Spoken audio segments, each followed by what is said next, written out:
Você crê nisso? E quem está esperando?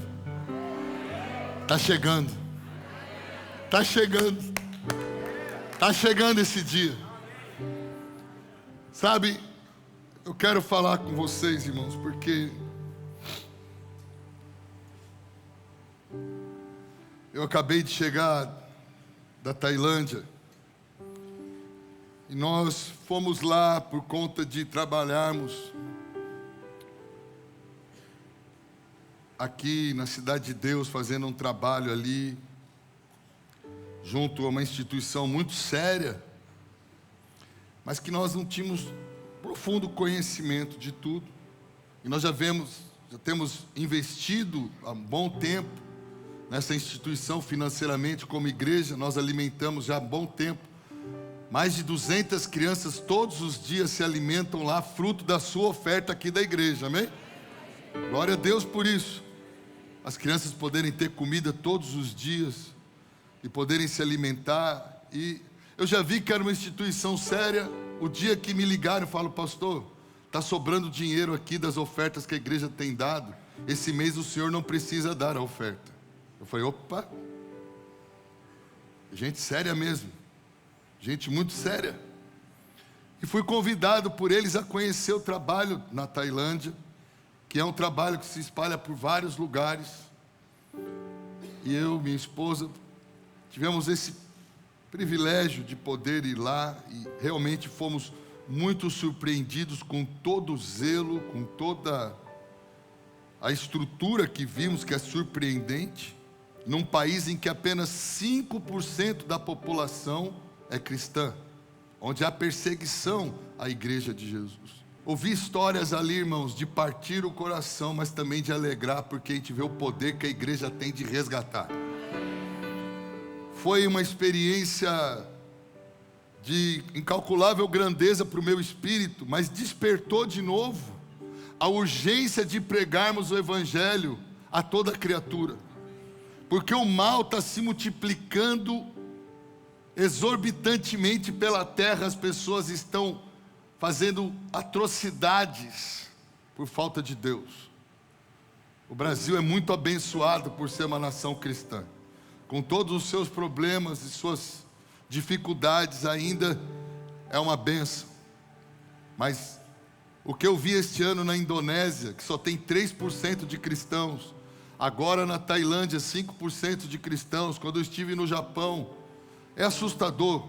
E a igreja foi chamada para uma missão: ide por todo mundo, pregar o evangelho em todas as nações. Fazer discípulos de todas as nações, ensinando-os, batizando-os. Nós temos um chamado. E eu vejo o quanto a seara é grande. São muitas pessoas para serem salvas. E muitas pessoas que querem ser salvas e nem sabem, porque estão desesperadas no sofrimento, mas não conhecem a saída, que é Jesus. Mas nós fomos incumbidos desta missão de pregar o evangelho. E nós temos falhado em parte nesta missão. Mas por que a seara é grande e os obreiros são poucos? Porque muitos não entendem o seu propósito de vida. Não entendem a razão da sua própria existência perante Deus, aquele que é o seu Criador. E não cumprem o seu chamado. E porque vivem muitas vezes de maneira até dissoluta, irresponsável com a própria salvação,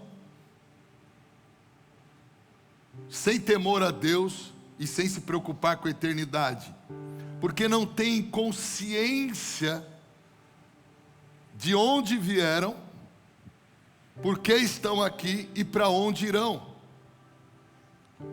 Uma pessoa que não sabe de onde veio nem para onde vai, ela está perdida. E eu quero dizer que eu vejo hoje uma igreja que, por falta de consciência de onde veio, como chegou aqui, qual é o que é pedido de Deus a ela neste tempo aqui, e o que a espera nas eras futuras, por falta desta consciência, não sabe o que fazer, estão perdidos.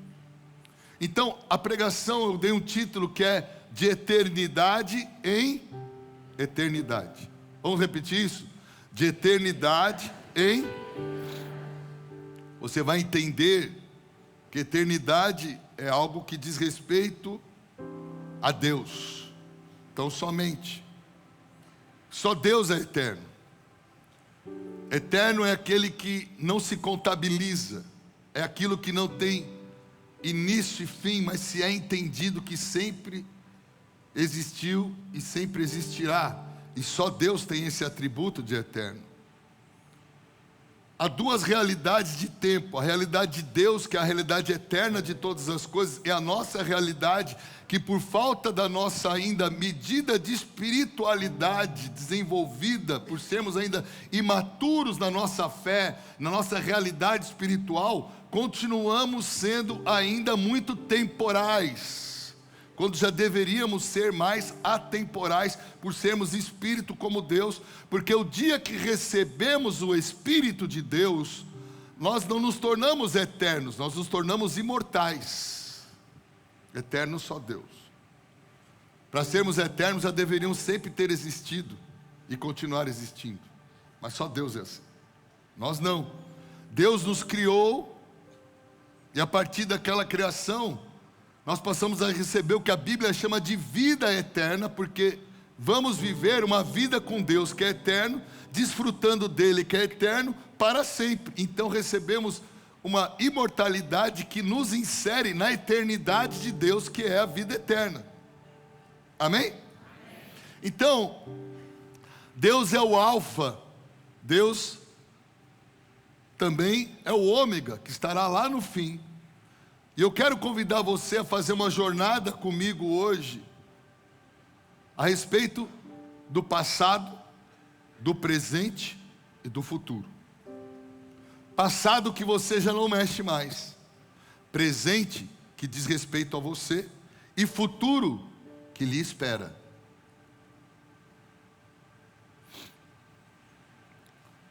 Ele é o alfa, porque ele existia antes do princípio. O céu de Deus não é o nosso céu. Aqui em Gênesis capítulo 1, versículo 1, fala que Deus, então, criou o quê? Céus e a terra. O nosso céu que foi criado, que passou a ser conhecido por nós, é o mesmo terceiro céu que João adentrou em Apocalipse capítulo 4. Quando ele subiu e o Senhor falou: sobe aqui e vê. E ele foi levado até lá. É outro céu, não é o de Deus. É o céu que hoje é o paraíso, que todos aqueles que morreram em Cristo habitam este céu, aguardando a ressurreição para voltar com Jesus para o seu reino milenar. Mas existe também agora o Geena, que é todos aqueles que morreram sem Cristo irão, que é um lugar que é de fogo e de morte e de sofrimento, para todos aqueles que não se encontravam revestidos de Cristo no dia em que morreram. Deus então era o alfa, o ômega, e aí ele criou o mundo, Gênesis 1, e colocou o homem neste mundo. Então aqui nós temos a criação do homem, e existe um período que era antes da queda. O homem era antes da queda. Ele era um ser inocente, porque ele não conhecia o mal. Ele era totalmente dependente de Deus e deveria viver uma vida de obediência a Deus. Mas esse homem, ele não amou a Deus o bastante para se submeter a Ele. Esse homem, ele se deu ao pecado. Esse homem, ele se permitiu questionar Deus. A inocência dele não foi o bastante para ele não fazer um bom filtro do que a serpente estava falando, olhar para a serpente, olhar para Deus e falar: Deus é melhor. Ele se permitiu ser enganado. Quando Deus criou o homem, nesta primeira fase, que nós não sabemos quanto tempo durou esta primeira fase, a Bíblia não diz quanto tempo. Qual que é a primeira fase? É a fase da inocência, que é a fase antes da consciência. A fase da consciência é quando o homem cai em pecado e tem o conhecimento do bem e do mal, e aí ele passa a ter consciência. Mas o homem ali naquela fase, ele estava antes da queda, dentro da eternidade de Deus, no time de Deus, porque ele tinha um relacionamento direto com Deus, porque ele era santo e Deus é santo. E ele ainda não havia experimentado a morte por consequência do pecado. Mas infelizmente, o que aconteceu com esse homem? Ele pecou. Então, nós vamos ter aqui a primeira etapa da história da humanidade, que é o homem sem pecado antes da queda, e o homem após a queda, desenvolvendo a corrupção do gênero humano. Isto aqui não se conta, porque eternidade não tem como se contabilizar. Deus sempre existiu, Deus sempre existirá. A partir daqui, até aqui, nós não sabemos se isso durou 10 anos, 20 anos, nós não sabemos só o seguinte: quando o homem caiu, ele foi expulso do jardim, e a história passa a contar desta parte, passa a contar de Caim e Abel, e vai se estender essa história da corrupção do gênero humano, que dentro da história será um ciclo aí de 1656 anos, aonde o homem foi, vocês sabem da história, Caim mata o irmão, é expulso, começa a construir cidades, começa a se corromper, o pecado vai enchendo, Adão gera o irmão dele, Sete é temente a Deus, vai recebendo suas gerações, só que os filhos de Deus começam a se misturar com os filhos dos homens, eles começam a criar todo um negócio, eles começam a dar lugar para o pecado. A consciência agora do bem e do mal não os convencia de se voltarem para Deus. Muitos se corrompiam, muitos não iam para Deus, a terra se corrompeu. Está lá em Gênesis, quer ver? Ó?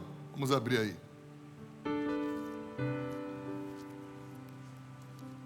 Tudo isso é aula do curso de maturidade, a primeira matéria. Quem já viu? Amém? Você já fez, você sabe dar aula direitinho disso aí. Só que hoje eu vou mais longe.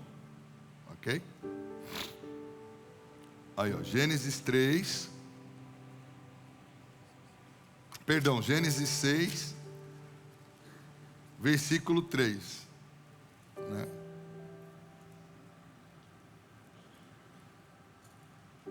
O que aconteceu ali? Deus olhou a maldade do homem, o pecado do homem. Deus estabeleceu um tempo de vida para o homem. Olha o que ele fala aqui. O Senhor disse: meu espírito não contendará sempre com o homem, pois ele também é carne. Porém os seus dias serão o quê? 120 anos. O homem tinha sido feito por Deus para viver sempre na presença de Deus. Mas o pecado entrou no homem, começou a corromper o homem ficou tão mal, que na vida nessa terra, Deus estabeleceu um tempo para o homem viver nessa terra, que chega até 120 anos. Foi ali que aconteceu isso, por causa da degradação do gênero humano. E mesmo com essa limitação, o homem continuou fazendo barbaridades, até o ponto do pecado subir aos céus e incomodar Deus. Aí Deus vem e faz o quê? Traz o... Alô? O que vai acontecer depois? O dilúvio. Estão acompanhando ou não estão? Vem o dilúvio. Bota aqui. Próximo. Deus fala: vou destruir tudo. Vem o dilúvio. Ele separa a família de Noé, que era o único homem justo, temente a Deus na terra. Uma nova fase. Lembra? Essa aqui durou 1656 anos. De Noé com a sua família até a Torre de Babel. Porque o que acontece com Noé? Deus dá a mesma ordem para Noé, que era um homem temente a Deus, um filho de Deus, que ele havia dado para Adão aqui. Qual que é a ordem que ele dá? Quer ver? Ó? Abre lá, Gênesis 11.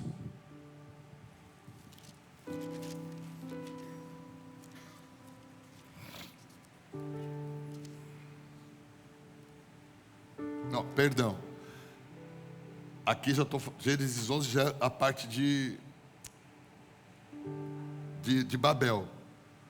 Deus havia falado antes com Noé para que Noé se multiplicasse, enchesse a terra e fizesse o mesmo mandamento que ele havia dado para Adão. Por quê? Havia zerado. É como se Noé fosse um novo Adão com a sua família. Mas a família dele também falhou, né? E aí entrou numa fase que o homem passou a governar, porque Deus havia colocado o primeiro Adão no jardim para governar, se multiplicar e governar. Deu tudo errado. Deus pega Noé, coloca Noé ali de novo, só ele e a família dele, fala: ó, vai lá, governa, domina, multiplica, enche a terra. Eles começam a fazer tudo bagunçado de novo, até chegar aqui em Gênesis 11, né?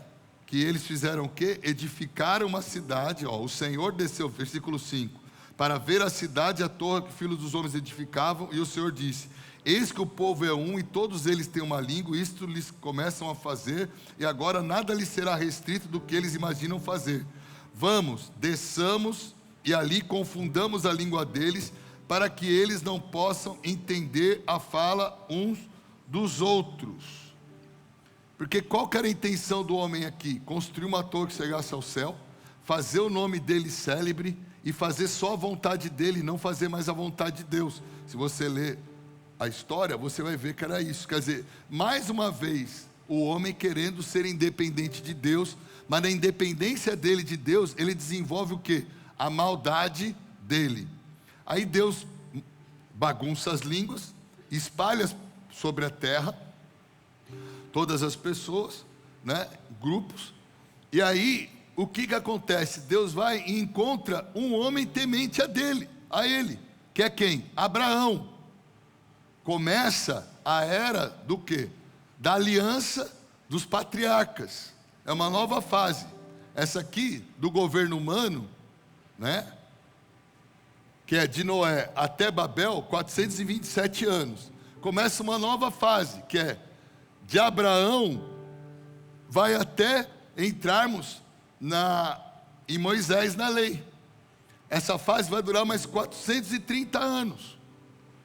Está vendo que a história, ela é contadinha, é sempre Deus lidando com o homem, a forma com que o homem lida com Deus, tem sempre um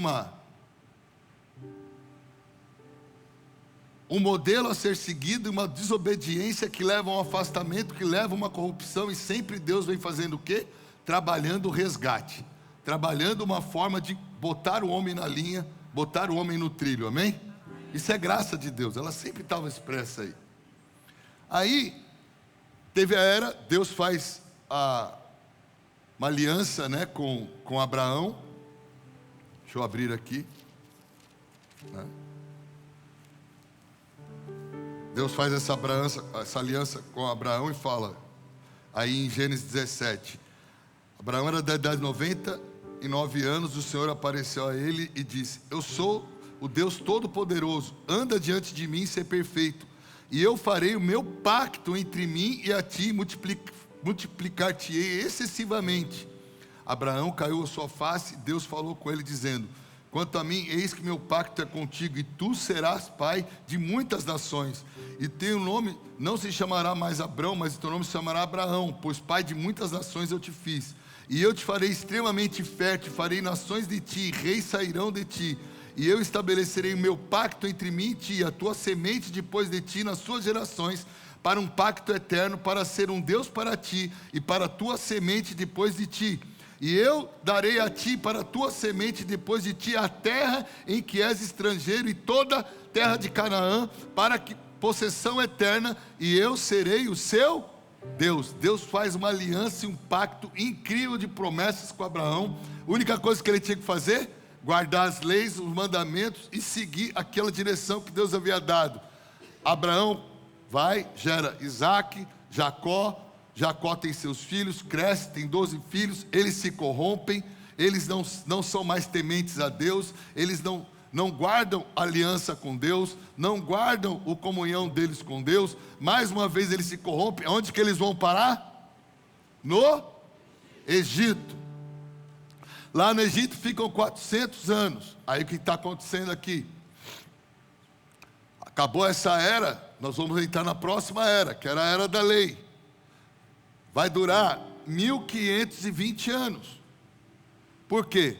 O povo cansa de ser escravo no Egito, começa a clamar a Deus, se arrepende, Deus ouve o clamor, Deus manda o quê? O livramento.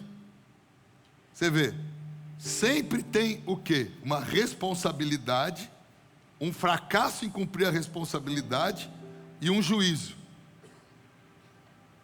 Lembra disso?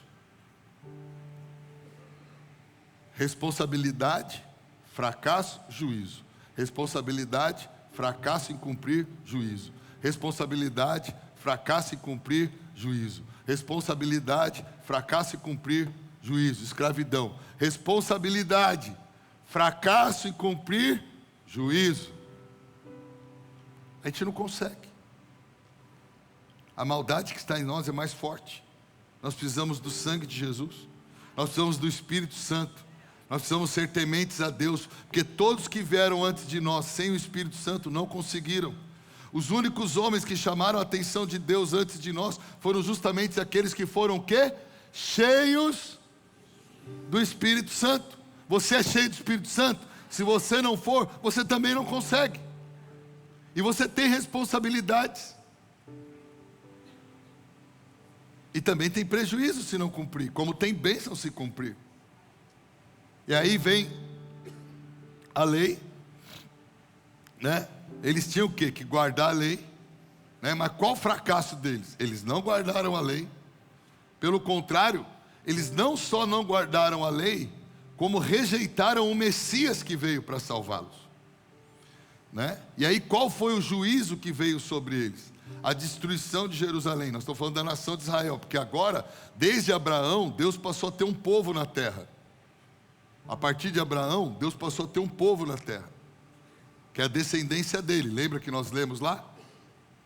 Né? Em Gênesis 17.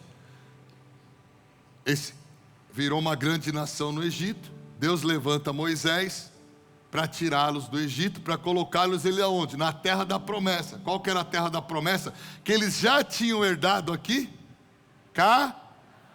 Mas lembra que porque eles eram desobedientes em Canaã, eles não conseguiram prosperar em Canaã, acabaram saindo de Canaã e foram para onde? No Egito. Agora eles têm que voltar para onde? Para Canaã. Aí Deus, porque eles levanta Moisés tira eles do Egito, leva eles para o deserto. Deus levanta Josué, tira eles do deserto, insere eles na terra prometida de novo, e aí começam a era dos profetas, dos juízes e dos reis, que vai durar quanto? Que é a era da lei, vai durar 1520 anos. Então, desde a existência do homem, que a gente não sabe quanto tempo durou isso daqui, fica fácil contar, está tudo aí na Bíblia a partir de genealogia, e tem a idade de cada um da genealogia. Você consegue seguir e ver que, mais ou menos aqui, 1.500 com 1.600, 3.000 e pouco, com mais 800, em torno de 4.000 anos, nós chegamos aonde aqui? Olha onde nós entramos. Na era da... Aonde acaba a era da graça? No dia que Jesus morre na cruz. E o Espírito Santo vem. A era da graça se inicia com a descida do Espírito Santo. Ali, né? O prenúncio dessa era é a chegada de Jesus. Mas Jesus tinha que vencer o pecado. Enquanto ele não venceu o pecado, nada tinha funcionado. Enquanto ele não morresse na cruz, ainda nada tinha funcionado. Jesus vem, 33 anos, vence o pecado, morre no nosso lugar, se torna o nosso justificador. O que acontece?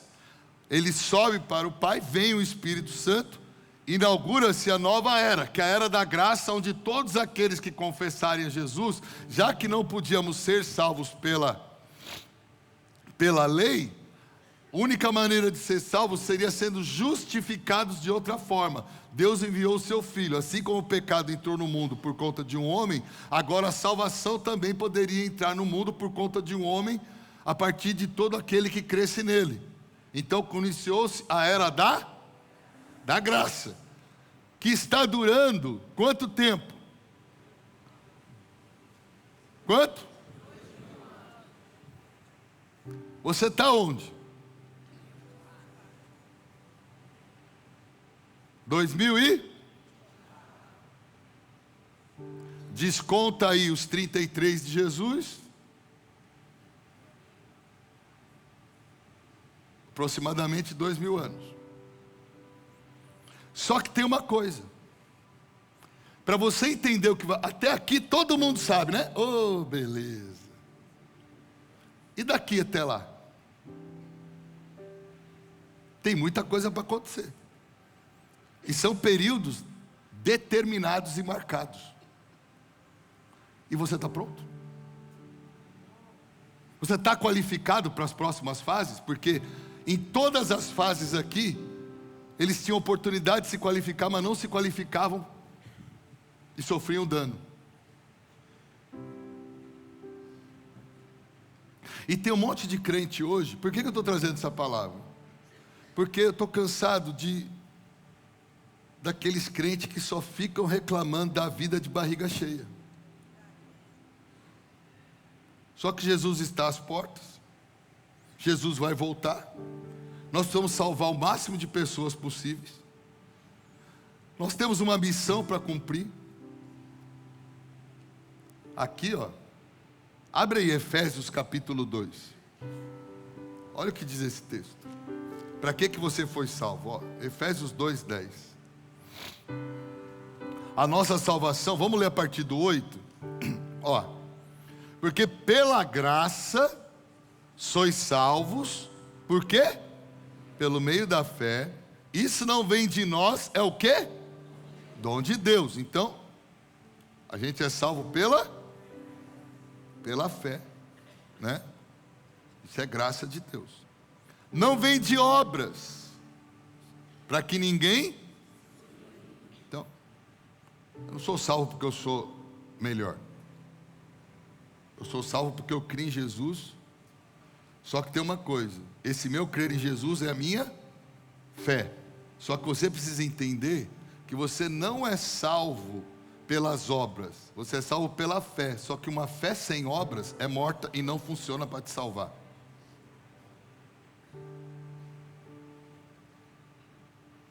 E aí, Efésios agora, eu quero ler com você para que você entenda. Olha o que ele fala. Porque somos o quê? Feitura sua, criados em Cristo. Você foi criado em Cristo, você é nova criatura? Criado em Cristo. Para o quê? Para as boas obras. As obras não vêm para eu ser salvo, mas porque eu sou salvo, as obras vêm. Porque as obras vêm porque eu fui salvo, porque elas atestam a minha fé. Por isso que aquele que... mas eu creio em Jesus. Você crê em Jesus? Que bom, você está salvo. É mesmo, mas a gente ainda não viu. Não, mas é simples de ver, é só mostrar o fruto da fé. A Bíblia fala que aquele que é nascido de Deus não vive na prática do pecado. O cara que vive na prática do pecado não nasceu de novo. Ah, mas eu creio em Jesus. De que basta crer se não buscar? De que basta crer se não obedecer? De que basta crer se não viver a palavra? Essa fé é morta, porque a fé sem obras é... A tua fé tem obras? Ou a tua fé é uma fé sem obras? Você não é salvo pelas obras. Mas a tua fé sem obras declara que você ainda não foi salvo, porque ela se torna uma fé inoperante para te salvar.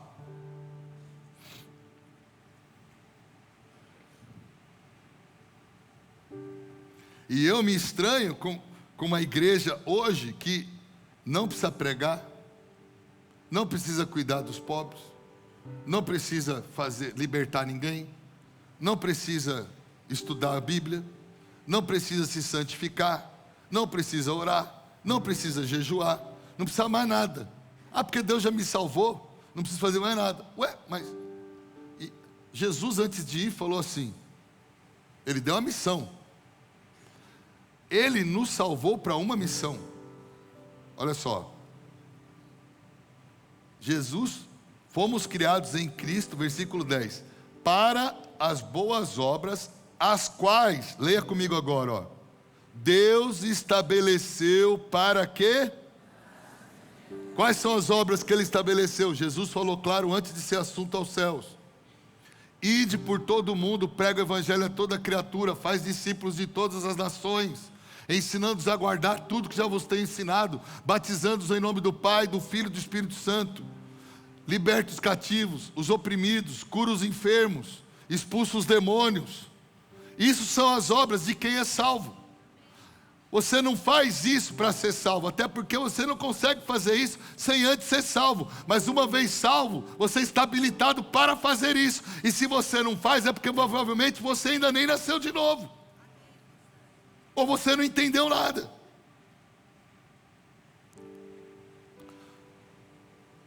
E nós temos discutido muito aqui entre os pastores.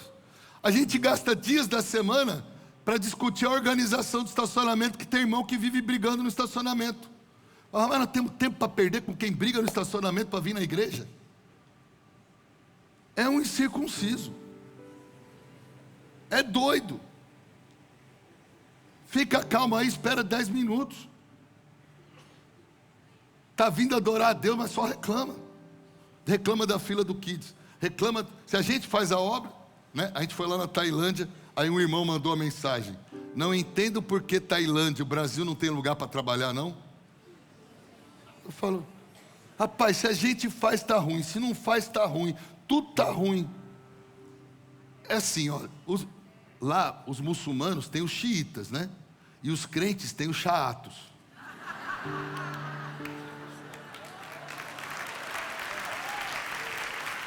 Não é possível. Sempre tem gente só para lascar o pau. Mas você vai perguntar para um cara desse: o que você deixou para servir a Jesus? Que preço você tem pago? Não, Jesus já pagou o preço. Ah, ele mandou você negar a si mesmo, tomar a cruz. Falou que a porta era estreita. Falou que o caminho era estreito. Falou que nós tínhamos que mortificar a nossa carne, que nós tínhamos que ser santos, que nós somos embaixadores de Cristo. No meio de uma vida nós temos que ser luz nas trevas, sal do mundo. Você é muito radical. Ué, mais radical do que tudo isso aqui? O cara foi expulso do jardim, o outro foi expulso, todo mundo morreu num dilúvio. Aqui todo mundo foi espalhado pela terra, deixou de ser família quando eram unidos. Aqui todo mundo virou escravo 400 anos. Aqui todo mundo morreu por conta da lei, porque ninguém aguentou ser salvo pela lei. Aqui está boa parte da humanidade hoje, mais de quase 6 bilhões da população desse planeta vai para o inferno, porque não ouviu falar de Jesus, tá? E nós estamos aqui reclamando de coisas ridículas, porque nós não somos cristãos, nós somos vaidosos, egoístas, presunçosos, que queremos ser servidos por uma classe. Olha, vamos continuar essa história aqui. Sabe o que vai acontecer aqui que está acabando? Coloca a próxima aqui. Jesus vai voltar. Você gostou de cantar? O rei está voltando. É, ele vai voltar. Aliás, a última semana da profecia de Daniel já chegou. Porque em 1948, lembra que tinha uma promessa? Se você for estudar 70 semanas de Daniel, que é o livro profético para a volta, quando o templo foi destruído aqui no ano 70, por que Deus permitiu? Porque precisava ver o desenvolvimento da igreja. E se Israel continuasse, essa última geração que completasse esse tempo, era a geração da volta. Por isso que os apóstolos, por que você acha? Olha aqui, vocês lembram quando você leu na sua Bíblia, que todo mundo vendia tudo o que tinha e entregava no pés dos apóstolos? Você já leu isso na sua Bíblia? Sim ou não? Você sabe por que eles faziam isso? Tinha uma razão. Não é porque eles gostavam dos apóstolos só. É porque como eles, na contagem dos anos da profecia, eles eram a última geração que ia ver a volta de Jesus. Eles falavam, então, o que adianta eu juntar dinheiro, ter as coisas, se Jesus vai voltar, eu vou ser arrebatado. E aí acaba. Então, para eles ia acabar. Só que acabou? Graças a Deus, não. Só que Deus parou. O templo foi destruído. Lembra que os apóstolos falaram a Jesus? Jesus falou, esse templo vai ser derrubado, vai ficar pedra sobre pedra. Lembra? Vocês lembram disso? Isso aconteceu no ano 70, essa profecia. Ela aconteceu, o imperador que destruiu, sabe por que não ficou pedra sobre pedra? Porque o templo era feito com muito ouro. E ele sabia que nas paredes tinha ouro, eles tiraram todas as pedras para roubar o ouro. E destruiu, não sobrou nada, só sobrou um pedacinho lá do Muro das Lamentações que tem hoje. E ali parou o relógio. Só que Jesus fala para eles, nesse texto de Mateus, ele fala o seguinte: quando vocês verem a figueira florescer, essa geração que vê, essa é que virá todas as coisas acontecerem. Só que nós ficamos quase 2000 anos sem ver a figueira florescer, porque a figueira é Israel. 1948, Israel se torna nação. Começa o quê? A construção de Israel de novo. A figueira, Israel, olha como ele está, começando a florescer. Quem é a geração que está vendo a figueira florescer? Jesus vai voltar. Amém? Beleza. Você está pronto? Porque o que acontece quando ele volta?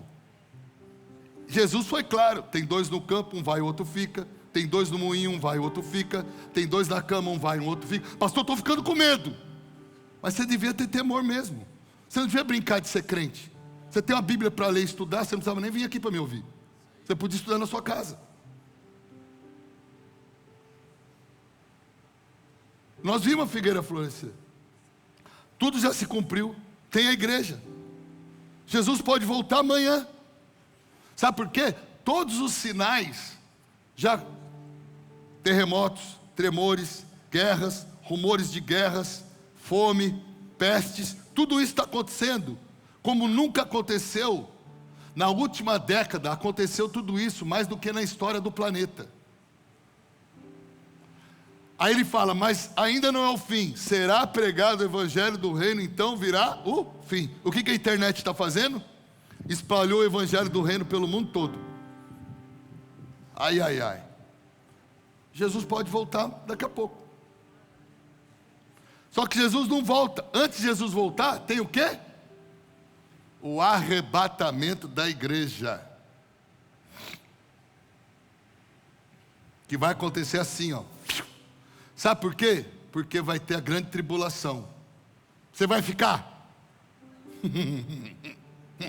Aí você está começando a ficar preocupado. Mas o certo é mesmo. Porque ninguém se preocupou ali em obedecer e seguir a Deus, só se fritou. E agora nós temos uma igreja que brinca, acha que Deus é comédia.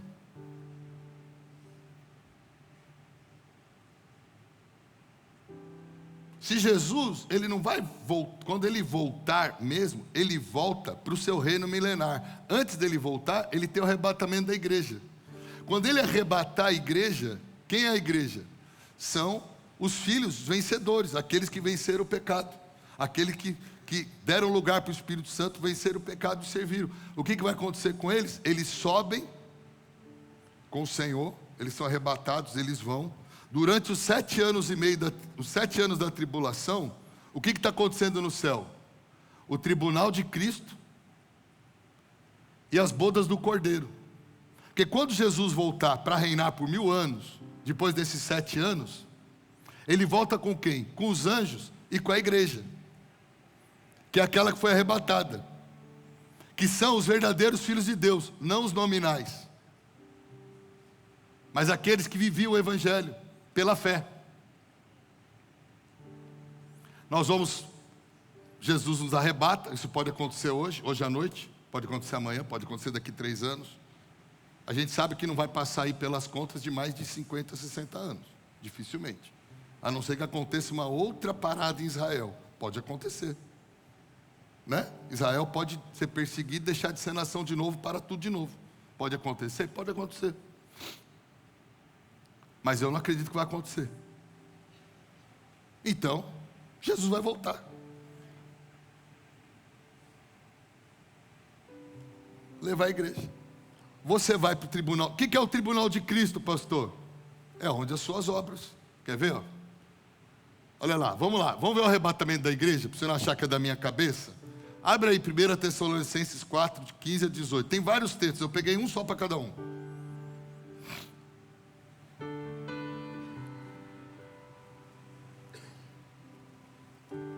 Coloca o texto aqui para mim. 1 Tessalonicenses 4, de 15.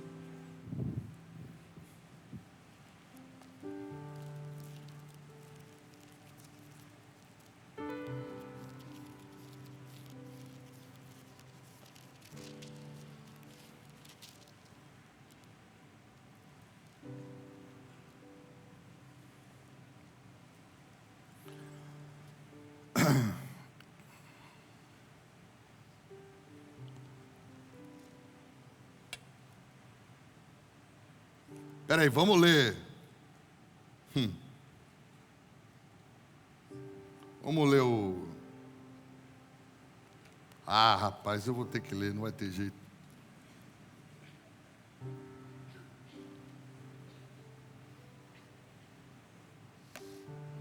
Vamos ler a partir do 10. Porque também já assim o fazeis para com todos os irmãos que estão por toda a Macedônia. Mas vos suplicamos, irmãos, que continueis a progredir mais e mais.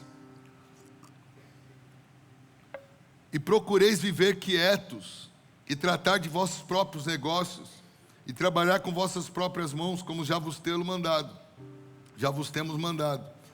Para que andeis honestamente para com os que estão de fora, e para com que não tenhais falta de nada. Não quero que sejais ignorantes, irmãos, acerca dos que dormem. Tem uns que estão dormindo aí.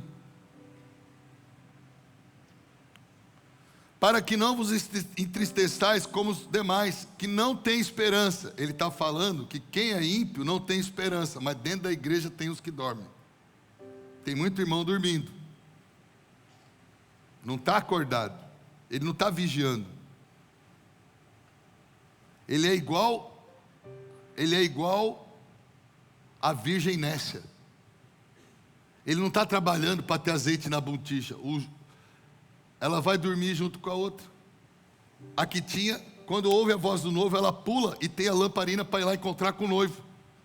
A outra não tinha.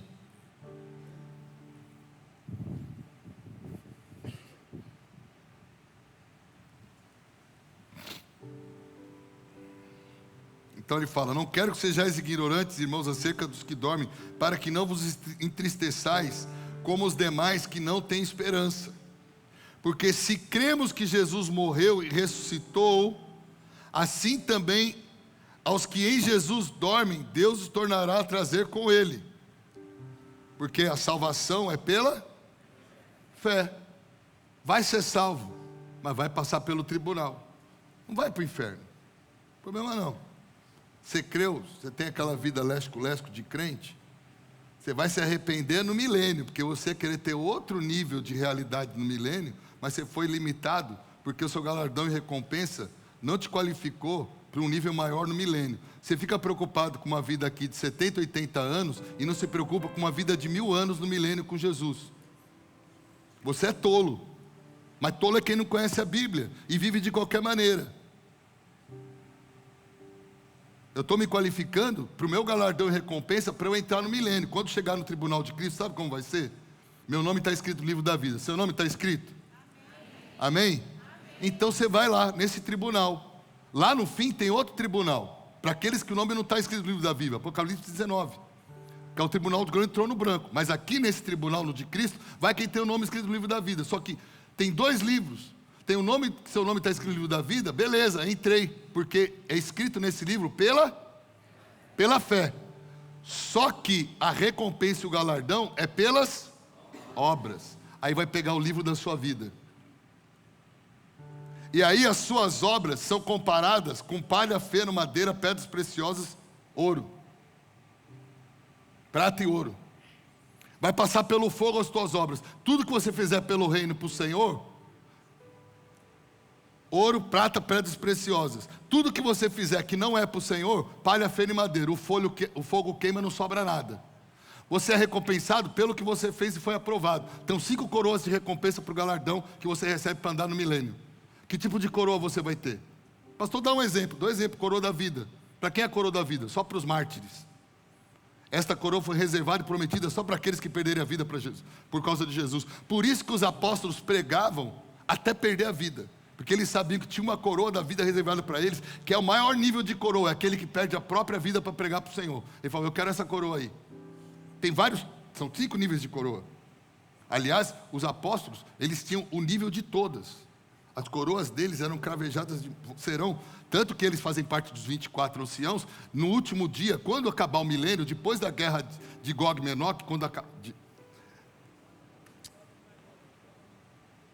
Magog, quando acabar lá no fim do milênio, que é quando Satanás vai ser preso, vai de novo ser permitido por Deus que ele convença a terra, e vai ter a grande batalha de todos aqueles que foram marcados pela besta, se multiplicaram, estavam aqui. No fim vai ter aquela grande, eles vão todos lá para se encontrar. Deus com o seu sopro vai acabar, nós vamos entrar na vida eterna. Para aqueles que são salvos, os que não são vão para a morte eterna, né? Nós temos que entender que antes de entrar na Nova Jerusalém, que é os novos céus e nova terra, porque no fim do milênio toda a terra vai ser destruída, todo mundo que não é salvo, que tinha marca, que não foi salvo, que não era a igreja, vai ser lançado na morte eterna. Todos que são salvos irão na vida eterna. Antes de entrarmos, nós vamos pegar todas as nossas coroas. Os 24 anciãos falam que todos nós vamos apresentar as nossas coroas, apresentaremos diante do Senhor como oferta, vai zerar o velocímetro e vai voltar a ser o quê? A vida eterna, que é o quê? É a reconexão do passado, do futuro com o passado. Porque isso aqui, na verdade, é só para resolver um grande banzé que o homem fez, porque não temia e seguia Deus.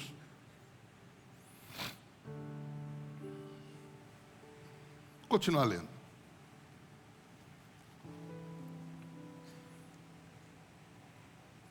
Eu gosto de falar disso aqui com os meus filhos em casa. Eles ficam... Ô pai, o negócio é sério. Eu falo, mas desde quando Deus é de brincadeira, pô? Mas desde quando Deus está tratando de vidas, sangue, sofrimento de pessoas, libertação de pessoas, mudança de história de vida de pessoas. A gente fica brincando de vir na igreja pedir emprego melhor, e carro melhor, e férias melhor. Deus é Papai Noel?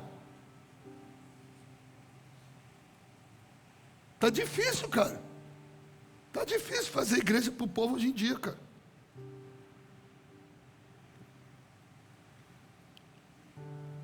Pastor, será que tem isso aí mesmo? Arrebatamento?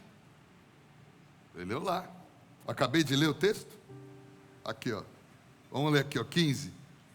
Dizemos, pois, isto a vós, pela palavra do Senhor, que nós, os que estamos vivos e permanecemos para a vinda do Senhor, não precederemos os que dormem, porque o mesmo Senhor descerá do céu com brado e com voz de arcanjo e com trombeta de Deus, e os mortos ressuscitarão primeiro.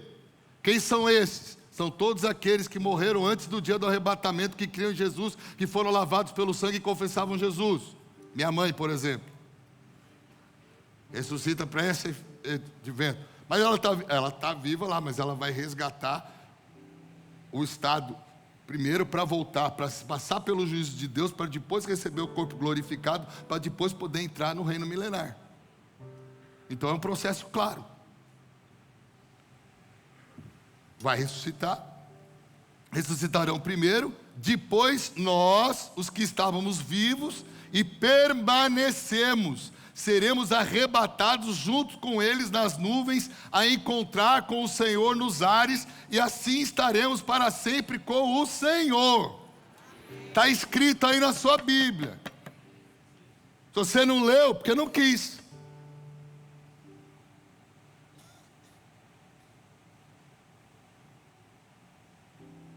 É muito sério. Sabe por que eu estou com senso de urgência? Porque o dia está chegando e a igreja está dormindo, achando, não, está tudo bem, nós podemos comprar, vender, negociar, fazer as coisas. Jesus não vai voltar, não. Sabe o que o texto, Jesus conta uma palavra falando assim, que o servo falava assim: o meu Senhor demora a voltar. Demora não. Demora não. Seremos arrebatados juntamente com Ele nas nuvens, versículo 17, a encontrar com o Senhor no ar, e assim estaremos para sempre com o Senhor. 2 Tessalonicenses capítulo 2, abre aí.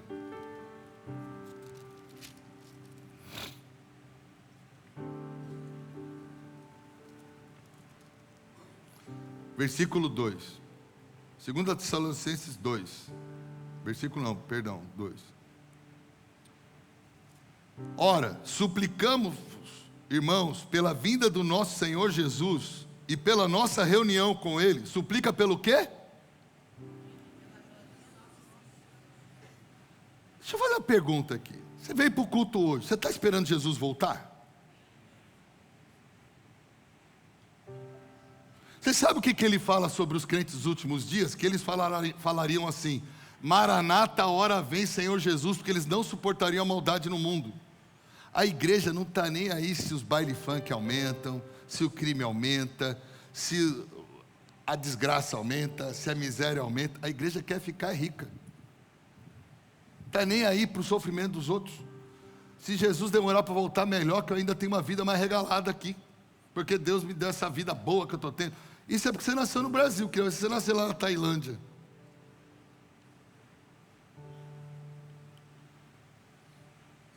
Não confunda o lugar que você nasceu e ter uma vida mais fácil com sua realidade divina. Bastava você nascer na África, igual eu fui lá ver os nossos irmãos, quando eu fui na Zâmbia ministrar o impacto lá, e lá na Zâmbia, a irmã vindo para o culto, andando com 2 crianças no colo, 5 quilômetros para vir, 5 quilômetros para voltar. A igreja não tem ar-condicionado, você não aguenta ficar dentro da igreja, de tanto calor, todas as portas abertas, janela aberta, a gente não aguenta, você passa mal, você começa a ter, porque o culto demora horas. Primeiro que o louvor dos caras demora 1h30, eles querem que você pregue 2 horas, eu preguei lá, o culto deles demora 3, 4 horas, e estão tudo lá sem comida, sem bebida, todo mundo a pé. Eu olhava e falava: rapaz, as crianças tudo descalças, não tem banho em casa, não tem energia elétrica, não tem saneamento básico, é filho de Deus. Então Deus é brasileiro. É isso que você pensa. Você pensa que Deus é brasileiro, porque olha, se eu sou crente, eu tenho que ter carrão, tenho que ter roupão, tenho que ter bem-estar, eu tenho que ter tudo, porque Deus é um Deus abençoador. Da onde você tirou essa teologia, filho? Nós temos que continuar orando pelo Brasil, para que tenha paz, orar pelos políticos, como a Bíblia fala, ore para os governantes, para que tenha uma vida de paz. Graças a Deus pelo Brasil, com todos os seus problemas, ainda é melhor que muito lugar nesse planeta aqui. E não confunda cultura e realidade local, geográfica, social, com o reino de Deus, por favor. Então os apóstolos eram o quê? Porque morreram pobres e tudo lá, decapitado, crucificado, queimado, apedrejado. Então eles não eram crentes. Qual a sua teologia?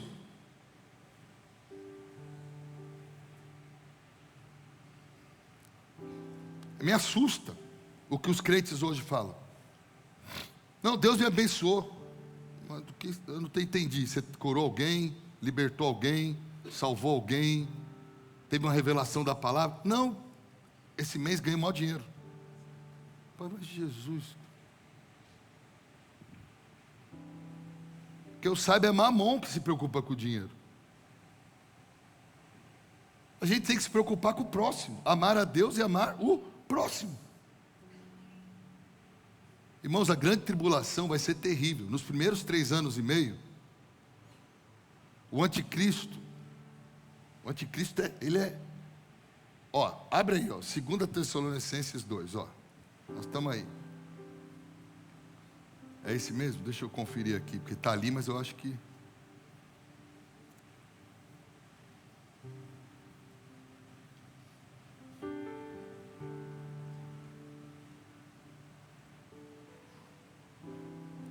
aqui fala do anticristo, isso mesmo. Olha aqui o capítulo 2, olha o versículo 3.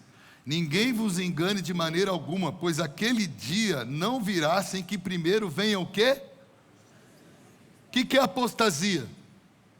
É um monte de crente não crer mais no Evangelho, não ser mais temente a Deus, não viver mais a palavra de Deus. Isso é apostasia. Pastor, será que eu sou um apóstata? É fácil responder a pergunta, você pode responder para você mesmo. Você já foi mais crente na sua vida do que você é hoje? Você já orou mais do que você ora hoje? Já jejuou mais do que você jejua hoje? Você já pregou mais evangelho do que você prega hoje? Porque se você, ao invés de ficar mais intenso, ficou mais fraco, você está caminhando para a apostasia. Por isso que a Bíblia fala, não extinguais o Espírito. Quer dizer que o Espírito de Deus pode ser extinguido da sua vida. Porque você pode fazer isso através de um estilo de vida que não é temente a Deus. E tem muito crente apostatando da fé, porque ele já foi mais crente do que ele era, pastor. Ao invés do cara virar cada vez mais crente, porque cada vez ele conhece mais a Deus, teme a Deus e quer servir a Deus, cada vez ele é menos crente, mais crítico, porque ele usa, deixa eu te contar uma coisa, meu, que eu aprendi há muito tempo. Eu aprendi o seguinte: quem não consegue viver uma teologia, escreve uma nova. Só que só tem uma. E tem muito cara que não quer a Bíblia, ele cria a própria teologia. Eu não acredito nada disso. Não, eles também não. Aqui também não, aqui também não, aqui também. Ninguém estava levando a sério. Só que os tempos foram acabando. E agora o tempo está acabando. Está duvidando? Vai lá estudar a profecia de Daniel. Pega lá 70 semanas de Daniel, estuda lá. É literal. É literal, pode estudar. Tu vai cair de costas, você vai virar crente. Faz o seguinte, não concordo com nada que o pastor Ricardo falou. Tira foto de tudo isso aqui e vai estudar. Eu vou estudar para pegar ele. Vai! É o que eu quero. Eu quero que você não acredite em mim, não. Eu quero que você vá estudar. Eu quero que você vá para casa pegar a sua Bíblia e devorar a tua Bíblia. Fala, será que é verdade que ele está falando? Eu não gosto do careca, não. Eu saio do culto com dor de cabeça. Porque ele me desconforta. Não, é o Espírito Santo que está mexendo aí dentro de você. Porque você foi salvo para as boas obras e para que andasse nelas. Porque Deus quer livrar os teus parentes da grande tribulação que vai vir sobre o mundo. Irmãos, em 7 anos, sabe o que a Bíblia diz? Que só 1/3 da população da terra vai ficar viva. Em 7 anos, se fosse hoje, mais de 8 bilhões de pessoas, em 7 anos, 6 bilhões de pessoas vão morrer. Nós abrimos 2 igrejas esse mês, Brasília e São João do Meriti, 2 igrejas em um mês, batizamos 318 pessoas, é pouco. Nós vamos ordenar mais obreiro, nós vamos ordenar mais pastor, nós vamos abrir mais igrejas, nós vamos salvar a vida. Se você não quer ajudar, o problema é seu, estou nem aí. Quem quiser tem espaço, porque a Bíblia fala que a seara é grande e os obreiros são poucos. Agora, obreiro no reino de Deus é quem se candidata. É quem se candidata. Entendeu? Você não quer se candidatar? Eu lá vou ligar agora. Falei, uma irmã mandou uma mensagem para mim depois do culto hoje, que ela viu que eu estava meio quente. Ela mandou uma mensagem: pastor, não fica aborrecido não, o senhor é uma benção. Eu falei para ela: obrigado, irmã, mas estou com dificuldade de me aborrecer. Porque tem uns irmãos aqui na igreja que eles não entendem que é por amor à família deles. Irmão, deixa eu te explicar uma coisa. Deus matou o próprio filho para te salvar. Não foi preço pequeno, não. A Bíblia diz que os agradou ao Senhor fazê-lo enfermá-lo para te salvar. Quem tem filho aqui? Matou o próprio filho. Não tem brincadeira nessa história. Ele sacrificou o próprio filho para te salvar. E a gente, quem aqui teria coragem de matar o próprio filho para salvar outra pessoa? Quem aqui teria coragem de derramar o pecado da humanidade inteira em cima do próprio filho e enviá-lo para o inferno? Quem aqui teria coragem de jogar todas as chagas da humanidade sobre o seu próprio filho e fazê-lo enfermar? Quem aqui teria coragem de pegar o próprio Espírito Santo e levar ele para o deserto depois de 40 dias para ser tentado pelo próprio diabo, e que se ele caísse, ele era o primeiro a morrer e tudo estava acabado? Aí um Deus que faz tudo isso para nos salvar, a gente vai brincar de ser crente, mas não tem espaço para isso. Não tem espaço para isso. Acabou a grande tribulação, o que vai acontecer? Preciso acabar. Vai ter a volta de Cristo. Vamos ler isso aí? Abre aí Mateus 24. Lembra? Quem não ficar para a tribulação, porque é verdadeiramente salvo pela fé, e fé com obras, está lá, passando pelo tribunal de Cristo e pelas bodas do Cordeiro. Maravilha, hein? Festão. Mas aqui na terra, a chapa esquentou. Porque o Espírito Santo é tirado da terra e acaba a graça. É só maldade. Os 4 cavaleiros do Apocalipse são enviados por Deus, são terríveis. Porque a tribulação é a ira de Deus sobre todos aqueles que rejeitaram a Deus. Você sabe o que é Deus derramar o cálice da ira dele através dos 4 cavaleiros para acabar? Por isso que bilhões de pessoas vão morrer, pastor. Isso está para acontecer, isso pode começar a acontecer daqui a pouco, daqui 15 anos, 20 anos. Meu filho perguntou para mim: pai, quanto tempo o senhor acredita que possa ser o máximo? Eu falei: pelas contas aqui, eu não acredito que passe de 40 anos. Ele começou a chorar. Ô pai, 40 anos, eu estou vivo. Eu falei: é, meu filho, mas a gente não tem que se preocupar com 40 anos, nós temos que preocupar com hoje. Porque pode não durar 40, pode ser hoje. E nós estamos brincando de trabalhar, pagar continha e aparecer na igreja e criticar quem está fazendo a obra. E nem ajuda, só critica.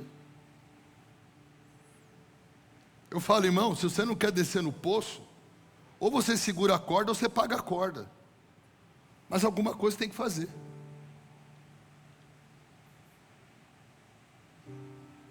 Agora, ficar de torcida. Eu sou palmeirense, parece a torcida do Corinthians contra a gente. Tem crente, os crentes hoje torcem contra os crentes. Mas porque não entendeu nada. Mateus 24.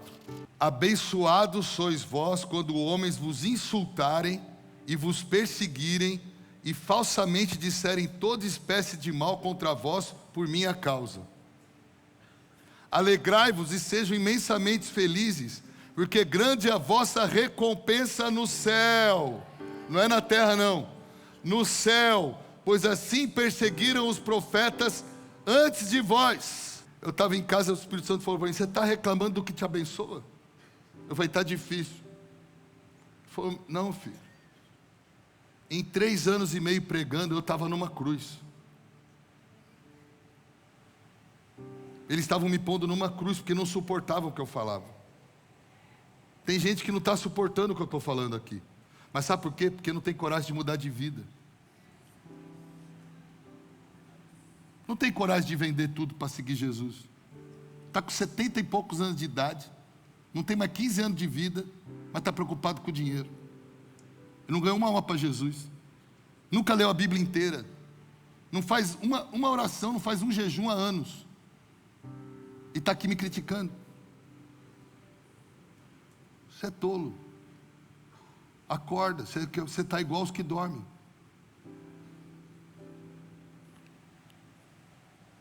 Uma pessoa que passou de 60 anos, está esperando o que da vida para entregar tudo para servir a Deus? Eu não sei mais o que ele está esperando. Preocupado em comprar mais um terreno, preocupado em comprar mais um apartamento, preocupado em comprar um carro novo. Teu carro dura mais 15 anos, você não dura, filho. Teu carro vai ficar aí, você vai chegar diante de Jesus, vai apresentar o quê?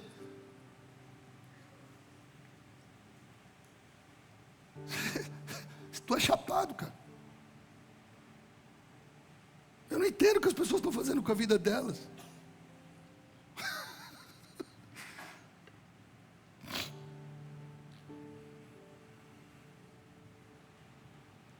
Coloca aqui o próximo, por favor, que eu preciso acabar. Aí começa o reino milenar de Cristo. Só que é a era mais maravilhosa, porque quem vai estar no reino milenar? Jesus volta com seus anjos, agora ele volta sendo visto.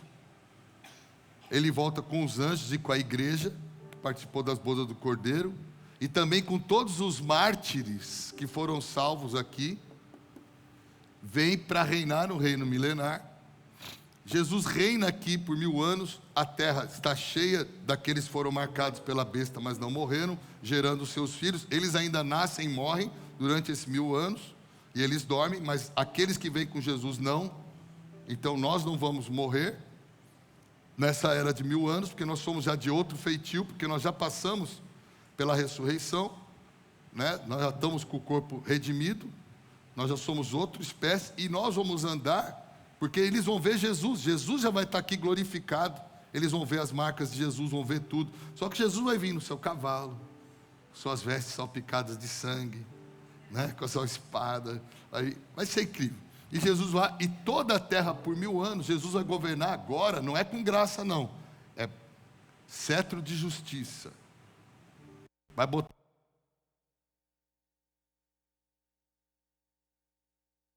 E eles vão ser obrigados a se submeter.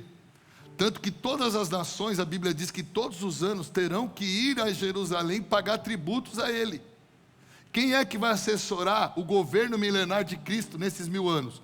Os redimidos, aqueles que foram salvos antes, que foram arrebatados, ou aqueles que morreram na tribulação.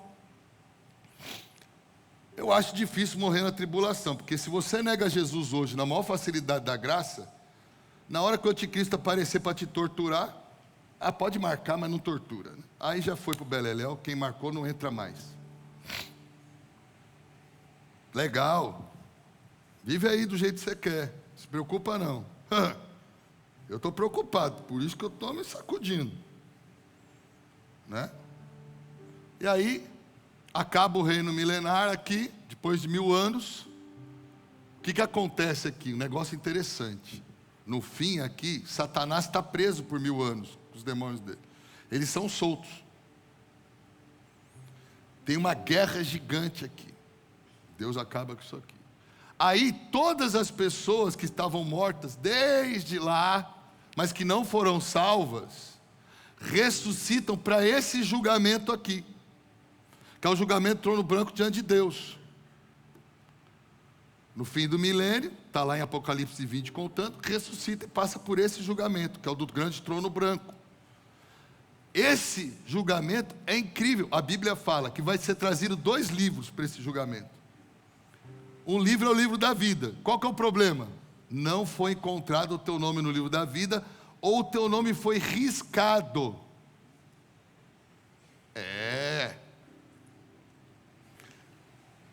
E não foi, já está condenado. Só que agora tem o pior. Traz o outro livro de cada um, as obras. Deixa eu ler, vai, porque estão achando que eu estou inventando.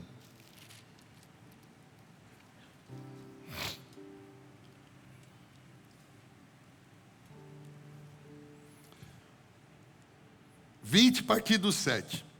Quando completaram-se, isso não é alegórico, Apocalipse não é alegórico, Apocalipse é literal.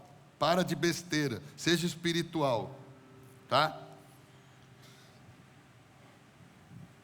Quando completaram-se os 1000 anos, 20 versículo 7, Satanás será solto de sua prisão e sairá para enganar as nações que estão nos 4 cantos da terra, Gog e Magog, para as ajuntar em batalha, cujo número é como a areia do mar. É lógico, os caras já sabem que eles estão fritos.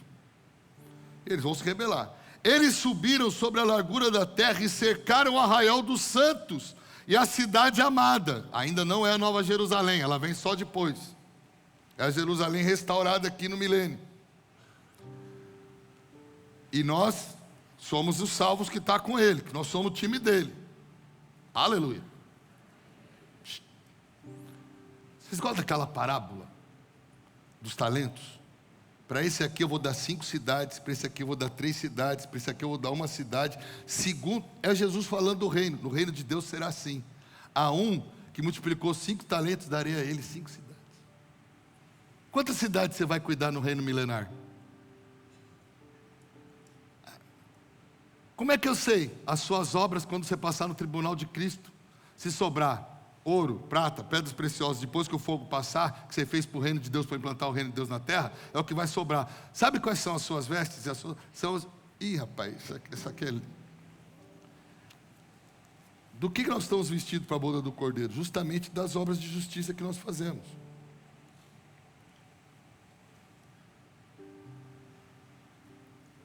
Você precisa se preocupar com a sua vida aqui agora, cara. A sua vida dentro do milênio, eu estava ali explicando para os irmãos ali. Falei, irmão, para pensar. A nossa vida aqui é 70, 80 anos. Depois disso é o quê? Enfado e canseira. Quanto tempo dura o milênio? Nesse mundo aqui, 70, 80 anos com o diabo solto aprontando. 1000 anos com o diabo preso sem aprontar e com Jesus reinando. Aí você deixa de reinar em outro nível para viver uma vida de 70 anos sem servir a Deus. Aí você acha que depois no 1000 você vai servir? Você fez uma troca. Quem quiser ganhar essa vida, vai perder a vida. Quem perder a vida por amor de mim, achá-la-á. Aonde que essa vida está? Está lá no milênio, reservada para aquele que perdeu. Mas você não quer perder? Então o problema é seu, cara. Vamos acabar de ler aqui. Vamos lá, versículo 10. Versículo 9, né? E eles subiram sobre a largura da terra e cercaram o arraial dos santos e a cidade amada, e de Deus desceu fogo, saiu do céu e os devorou. Lembra que eu falei? Eles vão lutar lá, mas Deus vai resolver esse negócio assim. E o diabo que os enganava foi lançado no lago de fogo e enxofre, onde estão a besta e o falso profeta. E serão atormentados dia e noite para sempre e sempre. Deus acabou de resolver o problema com quem estava aqui, atrapalhando, que quis arrumar aquela treta, mas esses caras aqui. Aí ele fala assim: e vi um grande trono branco e aquele que estava sentado sobre ele, de cuja face da terra e o céu fugiram, e não se achou lugar para eles. Eu vi os mortos, olha lá, pequenos e grandes, em pé diante de Deus, e os livros foram abertos. E o outro livro foi aberto, que é o livro da vida. E os mortos foram julgados pelas coisas que estavam escritas nos livros, de acordo com as suas obras. Deixa eu te falar, você é adúltero, você traz sua esposa. Aqui Apocalipse fala que o adúltero não é do reino, e ele vai passar pela morte eterna. Para de adulterar. Você aí, minha irmã, para de adulterar. Para de mentir. Para de prostituir. Para com a pornografia.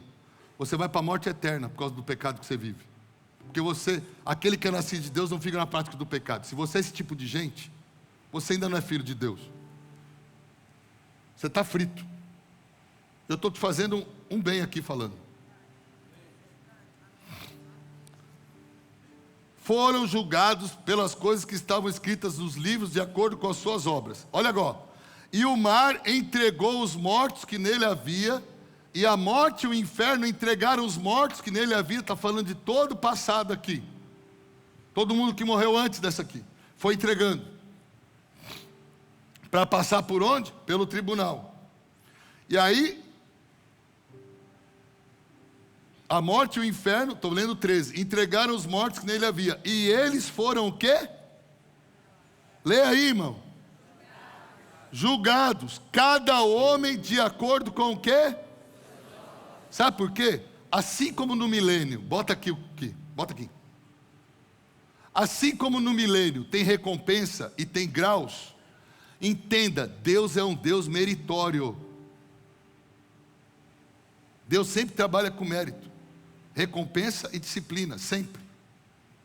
Assim como aqui tem níveis, assim como no céu tem níveis, os próprios anjos têm níveis, aqui, coloca aqui o último. Aqui, na vida eterna, vai zerar, porque a vida eterna era para ser como lá no início.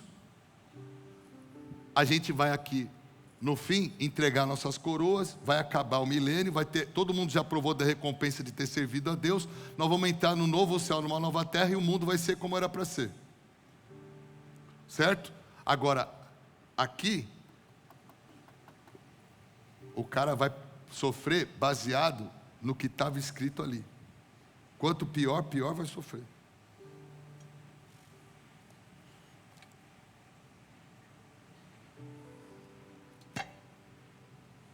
É muito sério, irmãos.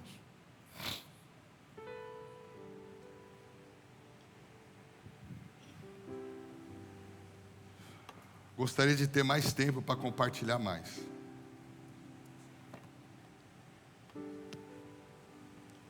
Mas eu não podia, depois de tudo que eu vi esses dias, e vendo o quanto a igreja pode fazer diferença, ficar quieto e fazer uma igreja confortável para alguém. Eu preciso fazer algo desconfortável, que tire a gente daquele conformismo de vida. Eu preciso disso, para mim em primeiro lugar. Eu falei para os pastores, desde que eu voltei, eu falei, nós precisamos salvar mais gente, nós precisamos fazer mais a obra, nós precisamos amar mais pessoas, nós precisamos investir mais no reino. Não dá para viver essa vidinha. Mas é porque a gente esqueceu disso aqui. Esqueceu que a gente está só aqui, ó. Ainda tem tudo isso. A gente não pode viver como se não tivesse. Amém, irmãos? Amém. Você recebe essa palavra? Amém. E faz o que eu falei, vai para casa, estuda. Vem aqui para a igreja. Tem vigília, vem para a vigília. Nós fizemos vigília semana passada, tinha vaga na vigília. Quantas vigílias você foi no ano? 12 horas. Vocês sabiam que a Barra aqui, a nossa igreja da Barra, é a que menos frequenta as 12 horas? É a que vem menos gente. Mas eu sei, né? É muita casa de praia, muito conforto, né? É muita gente lá na igreja, muita agitação, né?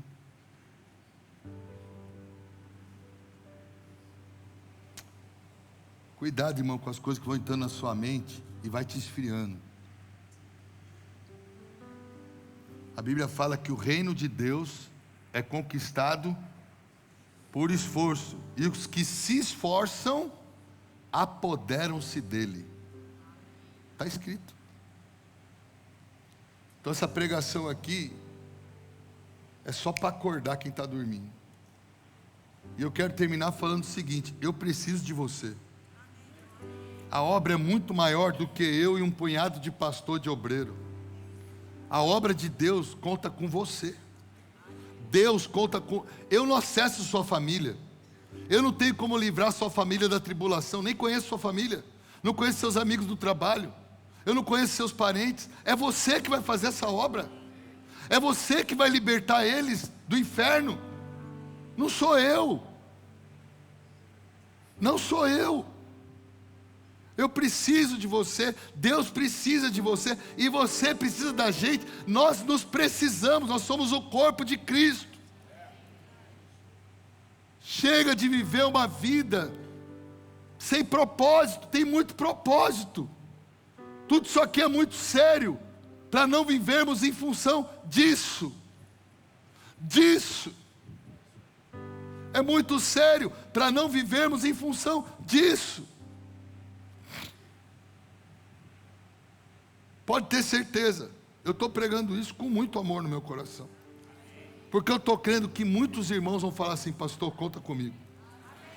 Vamos ganhar as vidas para Jesus. Vamos fazer a obra. Chega de ficar marcando toca aqui, igual meu pai fala. Chega. Vamos botar para quebrar. Vamos desfazer as obras do diabo. Vamos ser sal da terra. Vamos libertar os cativos.